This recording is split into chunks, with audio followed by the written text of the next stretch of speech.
감사합니다. 할렐루야. 네, 다시 한번 인사해 보겠습니다. 할렐루야. 네, 주님을 사랑하는 마음으로 이 자리에 오신 여러분들을 주님의 이름으로 환영하고 축복합니다. 오늘 우리에게 다가온 이 부활의 감격과 능력에 힘입고 또 깨달아가고 누리는 이 거룩한 주일 아침이 되어서 하나님의 은혜를 아멘으로 삼으며 또 화답할 때에 하나님의 영광과 놀라운 은총이 가득한 저와 여러분 되기를 간절히 소망합니다. 하나님의 말씀은 우리를 살리실 줄로 믿습니다. 또 하나님의 말씀은 우리의 능력이 될 줄로 믿습니다. 그 믿음 가지고 우리 옆에 좌우 앞뒤로 오늘도 큰 은혜 받고 갑시다. 이렇게 한번 인사해 봤으면 좋겠습니다. 인사해 볼까요? 오늘도 큰 은혜 받고 갑시다. 아멘. 오늘도 큰 은혜 받고 갑시다. 아멘. 오늘은 부활절 두 번째 주일입니다. 우리는 오늘 예수님께서 우리 인류를, 온 인류의 죄를 대속하기 위해 이 십자가에 달리셨다가 사흘 만에 이 죽음의 권세를 깨뜨리고 부활하신 그 위대한 사건을 다시 기념하고 묵상하고 있습니다. 초대교회 성도들은 그 믿음을 가지고 서로 만날 때마다 샬롬, 그리고 예수님께서 다시 살아나셨습니다 라는 그러한 인사를 건네게 되었을 정도로 이 초대교회의 삶의 중심에는 그 부활 신앙이 뚜렷했던 것을 보게 됩니다. 우리의 인류 역사상 가장 슬픈 날은 아무래도 아담과 하와가 에덴 동산에서 원죄를 짓고 쫓겨난 날이 될 것이고, 또 가장 기쁜 날은 예수님께서 이 땅에 탄생하신 날이시며, 가장 복된 날은 예수님께서 부활하신 날일 줄로 믿습니다. 예수님의 부활에 그 불의가 패하고 진리가 승리했음을, 또 사망이 패하고 온전한 생명이 승리했음을, 지옥이 패하고 천국이 승리했음을 우리는 이 부활을 통하여 깨닫게 되고 증거받았기 때문입니다. 오늘 본문을 통하여서 이 부활하신 예수님께서 직접 이 제자들에게 찾아오셔서 주신 은총들을 우리가 함께 묵상할 때 그 모든 은총들을 빠짐없이 누리며 얻어가는 이 시간이 되길 소망합니다. 그 마음 가지고 오늘 본문 우리가 함께 읽었던 말씀 중에 19절 말씀 우리 천천히 다시 한번 또박또박 읽어보기 원합니다. 함께 읽겠습니다. 시작. 이날 곧 안식 후 첫날 저녁 때에 제자들이 유대인들을 두려워하여 모인 곳에 문들을 닫았더니 예수께서 오사 가운데 서서 이르시되 너희에게 평강이 있을지어다. 아멘. 부활하신 예수님께서 찾아오셔서 먼저 주신 그 은총, 첫 번째는요 바로 평강입니다. 이 평강이라는 말은 안녕이라는 말의 동의어로 같은 뜻을 갖기도 하는데요, 걱정이나 탈이 없이 무사히 잘 있는 그 상태를, 평안한 상태를 가리켜 평강이라고 합니다. 당시 예수님께서 십자가의 처절한 죽음에서 또 무덤까지 이미 장사 지낸받은 것을 확인한 제자들은 박해받는 그 상황 가운데 언제든지 로마 군병과 그 예수 그리스도를 처단하고자 했던 세력들이 언제든지 쳐들어올 것을 두려워 떨며 모든 곳에 문을 굳게 닫고 그 다락방 가운데 숨어 지냈습니다. 저들은 언제 그 로마 군병들이 그 자신들을 체포하러 들이닥칠지 몰랐기 때문에 그 불안 속에서 바짝 긴장하고 또 초조함 속에 두려워 떨고 있었습니다. 이때 부활하신 예수님께서 두려워 떨던 제자들에게 호련히 찾아오셨습니다. 보통 사람들 같으면 이 밖에서 인기척을 느끼게 한다든지 노크를 해서 안에서 문을 열게 해 들어온다든지 할 터인데, 이 시간과 공간을 초월하신 신령한 육체로 부활하신 예수님께서는 어떤 인기척이나 노크도 없이 호련히 찾아오셨던 것을 보게 됩니다. 우리가 함께 방금 읽은 말씀 19절을 보십시오. 문들을 닫았더니 예수께서 오사라고 했습니다. 문들을 열었더니 예수께서 오사가 아니라 문들을 닫았더니 예수께서 오사라고 기록된 것처럼, 얼마나 이 제자들은, 그 상황에 있는 제자들은 얼마나 많이 놀랬겠습니까? 예수님은 두려워 떨고 있는 제자들에게 너희에게 평강이 있을지어다 라고 하시면서 손과 옆구리를 보여주시며 부활을 확인해 주셨습니다. 사랑하는 성도 여러분, 예수님을 만날 때 비로소 우리는 평안해질 수 있음을 믿으시길 바랍니다. 예수님의 평강이 임할 때 모든 두려움이 사라지게 됨을 믿으시길 바랍니다. 제자들은 두려웠던 마음이 없어지고 평안함과 기쁨이 생겨나게 된 것을 우리는 말씀을 통하여 보게 됩니다. 부활하신 예수님께서 제자들에게 찾아오셔서 제일 먼저 행하신 일이 바로 이 평강을 주심으로 두려움을 내쫓아내시는 일이었습니다. 마치 빛이 임재하는 곳에, 빛이 비춰지는 곳에, 그곳에 있었던 흑암과 어두움이 사라지듯이 예수님께서는 흑암의 권세를 내쫓아 주시고 제자들에게 밝은 빛, 광명으로 그들을 평안케 하여 주셨습니다. 이 평안에 대하여, 평강에 대해서 제가 좀 묵상해 보니까 저의 삶에 있었던 그 평강의 때를 조금 떠올리게 되었어요. 제가 저희 교회에 규원이, 혹은 제 아들 정원이 나이 또래가 되었던 7살 정도 때였던 것 같습니다. 이게 순간순간 장면으로 좀 기억이 나는데 몇 가지 정도 기억나는 게 있어요. 저는 늘 마음에 갈망이 있었습니다. 제가 이 말씀을 준비하다가 떠오르고 묵상하다 보니까 내가 그런 목마름이 있었구나를 강력하게 깨달은 게 있었는데, 그 목마름이 바로 무엇이었냐면은 스피드에 대한 목마름이 있었습니다. 자전거를 타는 것을 굉장히 좋아했습니다.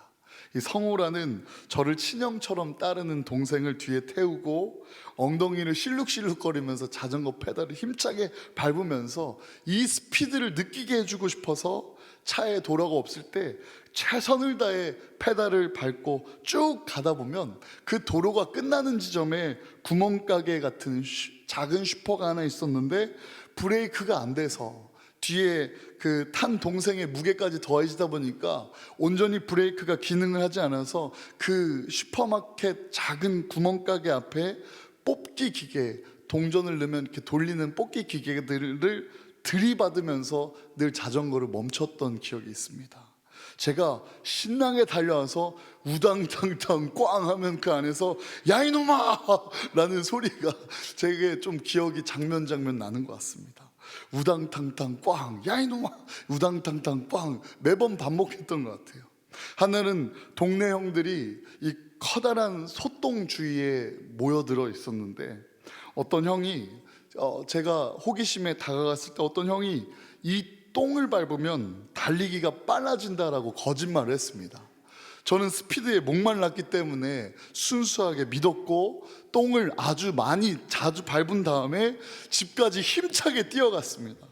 그리고 어머니께 발을 보여드리면서 똥을 밟아서 달리기가 빨라졌다고, 마치 플라시보 효과를 얻은 그 각성된 상태로 흥분해서 어머니께 빠른 달리기 스피드를 자랑했는데, 어머니가 아랫입술을 깨물면서 저를 혼내 뭉둥이를 찾았던 기억이 장면 저에게 남아 있습니다.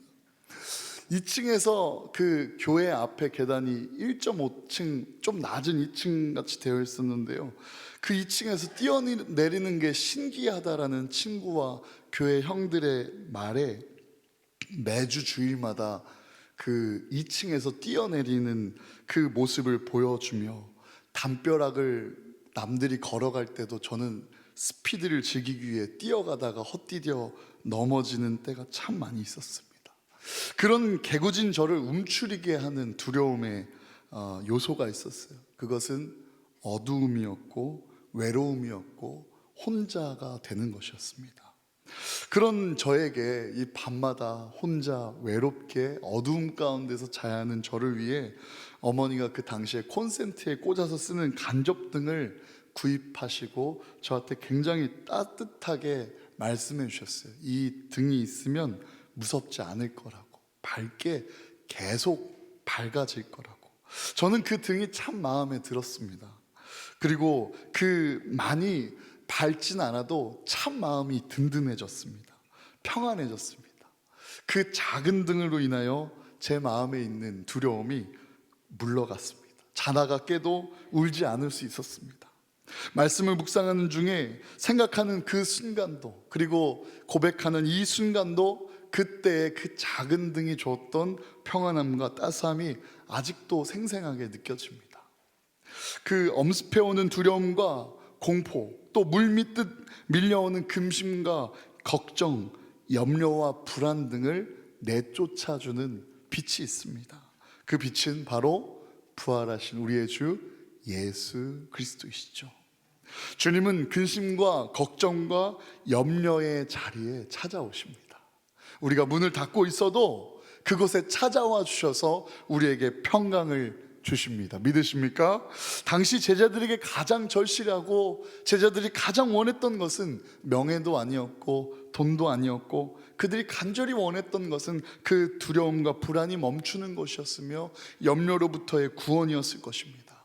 주님의 말씀을 기억하고 또 주님의 말씀과 함께 했던 그 은혜의 날들을 기억하면서 그렇게 구원받기를 간절히 원하던 그들에게 부활하신 주님께서 찾아와 주셨던 것이죠. 사랑하는 성도 여러분, 주님의 말씀을 믿고 아멘으로 화답하며 그 은혜를 마음에 새겨가는 저와 여러분들에게도 이 시간 부활하신 주님의 평강이 임하게 됨을 믿으시길 바랍니다. 특히 삶의 평안함과 기쁨과 의욕을 빼앗기고 근심, 걱정과 불안과 염려 속에 떨고 계시는 분 계십니까? 이 시간 부활하신 주님께 의탁하고 구하십시오. 주님의 평강이 우리에게 임할 때 우리는 평안한 주의 자녀가 될 줄로 믿습니다.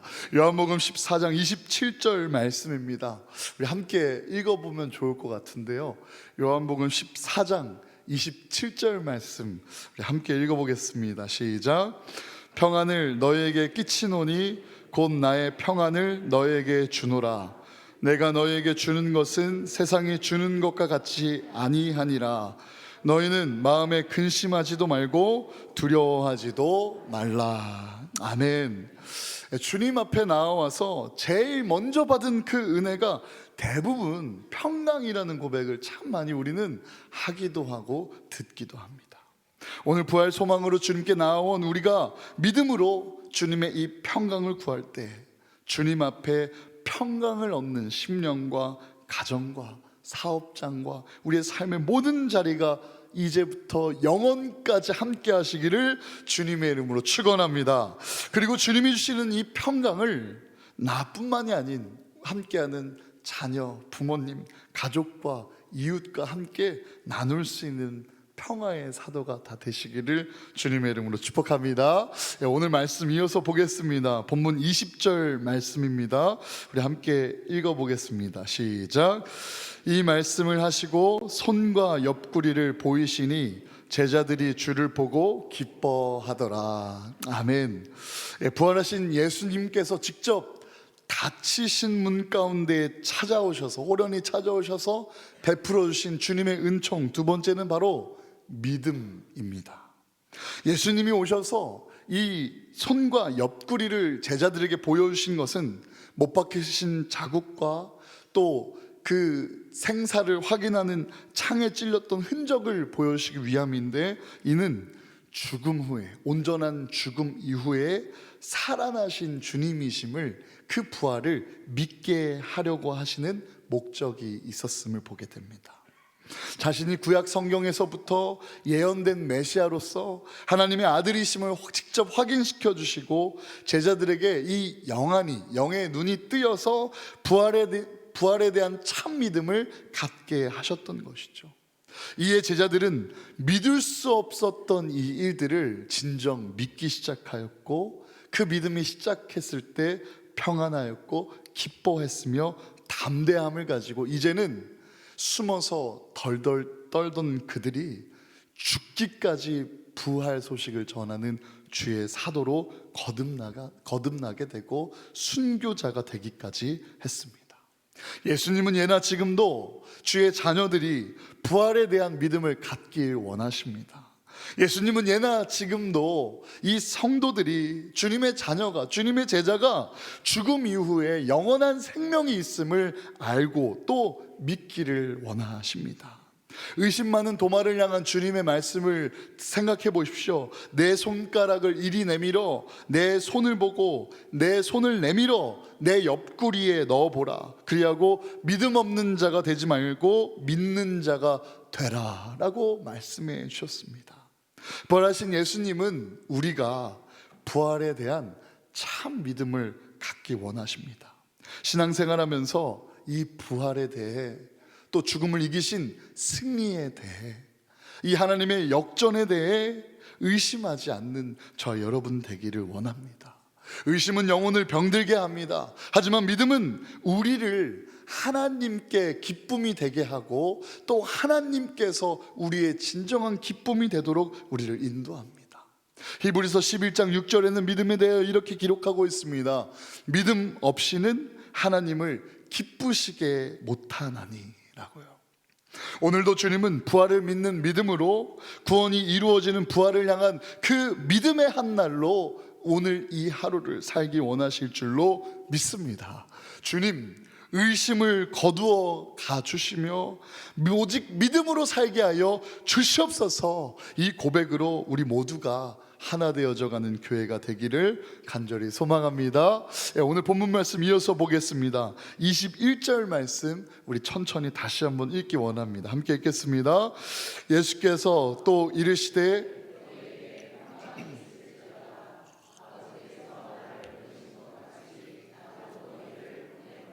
아멘. 예수님께서 찾아오셔서 주신 주님의 은총, 세 번째는요 바로 이 사명입니다. 어디로 가야 할지, 무엇을 해야 할지 모르는 우리에게 갈 길을 가르쳐 주시고 목적지를 가르쳐 주시며 가야 할 길을 밝혀 주신 것이죠.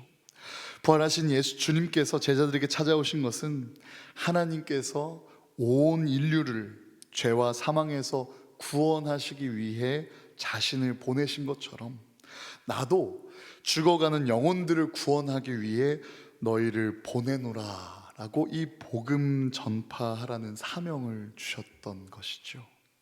이 촛불 하나가 또 다른 촛불을 킬 때, 이 불이 옮겨 붙을 때 그 불은 줄어들지 않고 오히려 그 불은 더욱더 밝혀져서 세상은 환하게 밝혀가는 것처럼 우리에게 임한 복음의 불씨도 그렇습니다.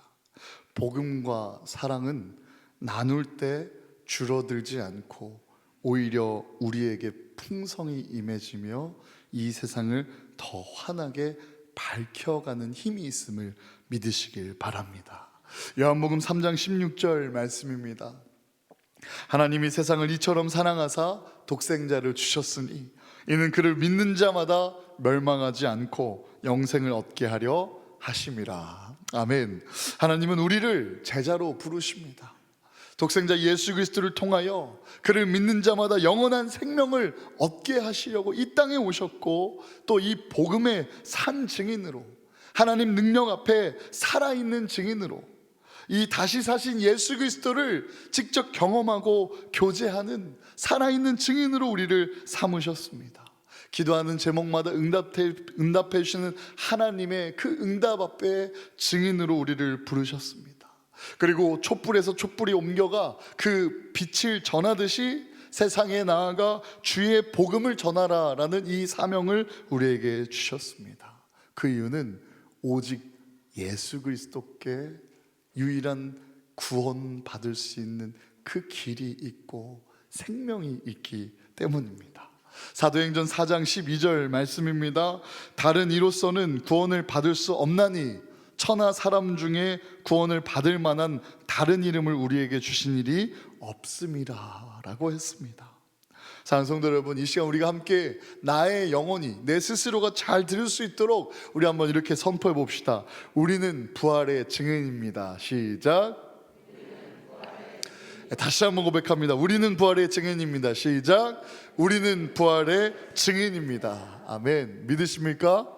우리의 삶을 통해 이 부활의 복음을 전하고 또 나누고 하나님의 영광을 나타내고 또 전하고 증거하고 선포하는 전도자가 되도록 하나님은 우리를 제자 삼으셨음을, 하나님은 우리를 찾아와 주셨음을 우리가 기억하기를 원합니다. 오늘 본문 이어서 말씀 보겠습니다. 22절에서 23절 말씀 우리 함께 읽겠습니다. 시작. 이 말씀을 하시고 그들을 향하사 숨을 내쉬며 이르시되 성령을 받으라. 너희가 누구의 죄든지 사하면 사하여질 것이요 누구의 죄든지 그대로 두면 그대로 있으리라 하시니라. 아멘. 부활하신 주님께서 찾아오셔서 우리에게 주신 은총, 마지막은 성령 하나님, 그리고 이 성령 충만함입니다. 오순절 마가의 다락방에서 성령이 임하셨을 때 두려워 떨던 제자들은 이 담대히 복음을 전하는 주의 사도들로 변화되었습니다. 성령 충만함이 이 제자들을 능력의 사람으로, 성령의 사람으로 변화시켜 주셨죠. 제가 되뇌이는 이 성령님에 대한, 성령님의 권능에 대한 고백이 있습니다. 한번 따라서 고백하기 원합니다. 세상의 일은 배워서 하지만 하나님의 일은 능력 받아서 합니다. 믿으십니까? 세상의 일은 배워서 하면 그만이지만 하나님의 일은 능력 받아서 감당해야 되는 일일 줄로 믿습니다. 특별히 그 능력, 성령 충만함 가운데 성령님의 권능이 우리의 능력이 될 줄로 믿습니다. 사도행전 1장 8절의 말씀을 보시면 오직 성령이 너에게 임하시면 너희가 권능을 받고 라는 말씀이 있습니다. 성령이 임하시면 권능을 받게 된다라는 말씀이죠. 사랑하는 성도 여러분, 우리가 이 성령님의 권능을 받는 성령의 사람이 되기를 소망합니다. 우리도 성령 충만함을 받아야 할 줄로 믿습니다. 성령이 임할 때 두려움은 담대함으로, 또 절망은 소망으로, 연약함은 능력으로 변화받게 될 줄로 믿습니다. 또 이 시대는 그 어느 때보다 더욱 성령 충만함을 받아야 할 때입니다. 나와 내 가정도, 내가 속해 있는 모든 삶의 자리, 속해 또 주의 몸된 교회도, 이 나라도, 이 민족도 오직 성령으로 살아나야 합니다. 사랑하는 성도 여러분, 부활하신 주님은 오늘도 문을 두드리시지 않으시고 우리의 삶의 한복판에 찾아오십니다. 닫혀져 있어도 호련히 나타나십니다. 두려움에 갇힌 우리에게 평강을 주시고, 의심 많은 우리에게 믿음을 주시고, 목적 없이 방황하는 우리의 모든 순간순간마다 사명을 주시고, 사명을 깨닫게 하시며 사명을 향해 달려갈 힘을 주시고 지혜를 주시며 달려갈 길을 밝혀주십니다. 연약한 우리에게 성령 충만함으로 함께해 주시는 분이 우리의 다시 사신 주 예수 그리스도이심을 믿으시길 바랍니다. 독일의 유명한 신학자이면서 목회자이셨던 디트리 보네퍼 목사님의 유언이 이 부활 소망의 고백으로 참 많이 고백되어지고 유명합니다. 보네퍼 목사님은 아돌프 히틀러 암살 계획에 가담해서 2년 동안 수용 생활을 하다가 결국 처형되었습니다.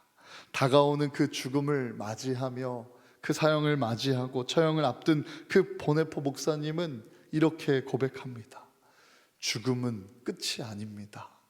영원한 삶의 시작입니다 라고요. 부활의 소망이 그 심령을 사로잡았던 것입니다. 사랑하는 대성교회 성도 여러분, 오늘 이 부활 소망을 성령 충만함 가운데, 또 성령님의 감동 가운데 다시 풍성히 누리고 또 깨달아가는 이 은혜가 저희 여러분들 가운데 가득하기를 간절히 소망합니다. 부활의 주님께서 찾아오실 우리의 인생을 기대하며 부활하신 예수님께서 찾아오셔서 주신 이 은총, 이 은혜, 이 능력을 마음 깊이 새기고 우리도 그 사랑을 세상 가운데에 전해가고 또 증거하는 주의 모든 증인들이 다 되시기를 주님의 이름으로 축복합니다. 오늘 우리에게 주시는 이 은총과 말씀을 기억하며 우리 짧지만 한 마음으로 기도하며 나아가도록 하겠습니다. 기도하겠습니다. 주여, 살아계신 하나님, 하나님의 사랑이 우리를 살리실 줄로 믿습니다.